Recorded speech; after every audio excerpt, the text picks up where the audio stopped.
Peut-on vraiment manger à la méditerranéenne quand on a un diabète? Entre le mythe du régime miracle et la réalité scientifique, il y a un monde. Depuis des années, on entend dire que c'est l'un des modes d'alimentation les plus sains du monde.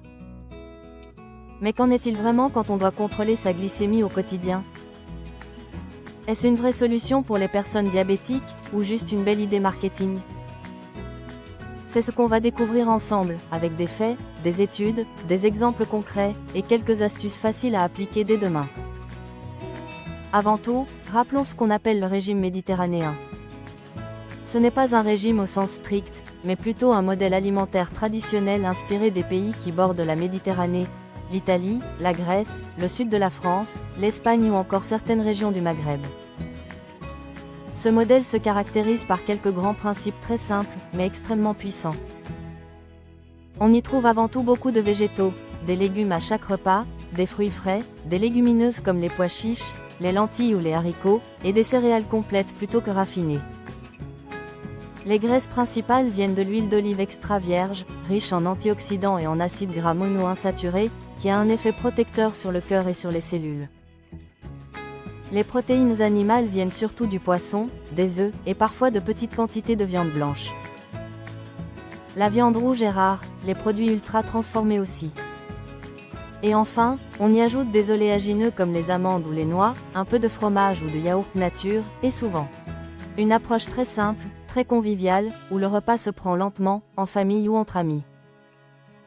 En clair, le régime méditerranéen, ce n'est pas juste ce qu'on mange. C'est aussi la manière dont on mange, calmement, avec plaisir, sans excès. Mais qu'est-ce que tout ça change pour quelqu'un qui vit avec un diabète? Le diabète, qu'il soit de type 1 ou de type 2, se caractérise par une difficulté à réguler la glycémie, c'est-à-dire le taux de sucre dans le sang. Certains aliments provoquent des pics de sucre, d'autres au contraire stabilisent la glycémie. Et c'est là que le régime méditerranéen entre en jeu. De nombreuses études ont montré qu'il pouvait réduire le risque de développer un diabète de type 2, mais aussi améliorer la santé métabolique des personnes déjà diabétiques. Par exemple, la célèbre étude Predimed, menée en Espagne sur plus de 13 000 personnes, a montré qu'un régime méditerranéen riche en huile d'olive ou en noix réduisait le risque de diabète de type 2 de près de 30%. Et ce n'est pas tout, on a aussi observé une baisse de la tension artérielle, une meilleure sensibilité à l'insuline, et une réduction des marqueurs d'inflammation dans le sang. Pourquoi ces résultats? Parce que cette alimentation agit sur plusieurs leviers à la fois. Les fibres contenues dans les légumes, les fruits, les légumineuses et les céréales complètes ralentissent l'absorption du glucose, ce qui évite les pics glycémiques. Les bons gras, comme ceux de l'huile d'olive, des poissons gras ou des noix, protègent les cellules et améliorent le fonctionnement de l'insuline. Et la faible présence d'aliments transformés réduit le stress oxydatif, ce fameux phénomène d'usure accélérée des cellules. Mais au-delà de la théorie, comment on fait pour appliquer tout ça, concrètement, quand on est diabétique? Voici quelques pistes simples. Au petit déjeuner, on évite les sucres rapides. Pas de jus de fruits, pas de céréales sucrées, pas de tartines de pain blanc avec de la confiture. À la place, un yaourt grec nature, quelques noix, un peu de fruits rouges, et un café ou un thé non sucré. C'est nourrissant, rassasiant, et ton taux de sucre restera stable. Au déjeuner, l'assiette méditerranéenne typique est colorée et équilibrée. Une grande part de légumes, une portion de protéines maigres comme du poisson ou du poulet, un peu de légumineuses ou de quinoa pour les glucides complexes, et une cuillère d'huile d'olive pour la satiété. Par exemple, une salade de pois chiches avec du thon, des tomates, des herbes et du citron, c'est parfait. Au dîner, on reste léger, mais nourrissant. Un filet de poisson grillé, des légumes sautés, un peu de riz complet, et pourquoi pas un carré de chocolat noir à 85% en dessert. L'idée, ce n'est pas d'être parfait, mais d'être cohérent. Mais il faut aussi parler des pièges fréquents, parce qu'ils sont nombreux. Beaucoup de gens pensent faire méditerranéen, alors qu'ils font tout l'inverse.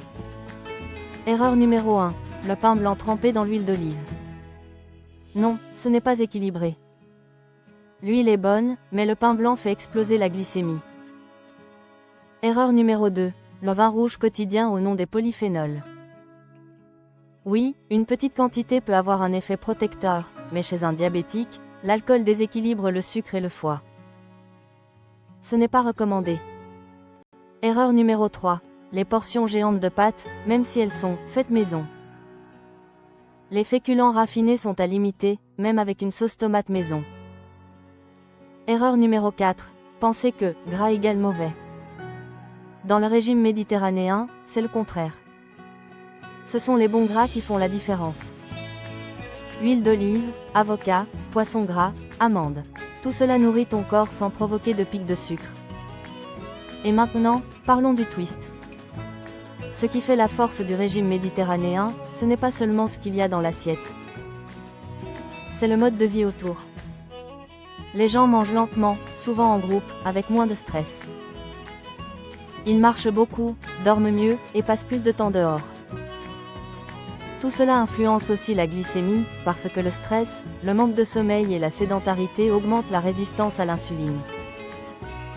Donc, suivre le régime méditerranéen, ce n'est pas juste changer ses repas. C'est aussi revoir son hygiène de vie globale. Prendre le temps de cuisiner, savourer, bouger, respirer. Alors, est-ce une réalité ou une promesse? Eh bien, c'est un peu les deux. Ce n'est pas une solution miracle, mais c'est un modèle qui fonctionne vraiment, à condition de l'adapter à ton quotidien. Et surtout, c'est un modèle durable, qu'on peut suivre toute une vie, sans frustration, sans effet yo-yo, et avec des bénéfices bien au-delà du diabète. Cœur, poids, énergie, humeur, tout y gagne. Si tu veux te lancer, commence simplement. Ajoute un légume en plus à chaque repas. Remplace le beurre par de l'huile d'olive. Échange ton pain blanc contre du pain complet. Et remplace les plats préparés par des repas faits maison, même simples.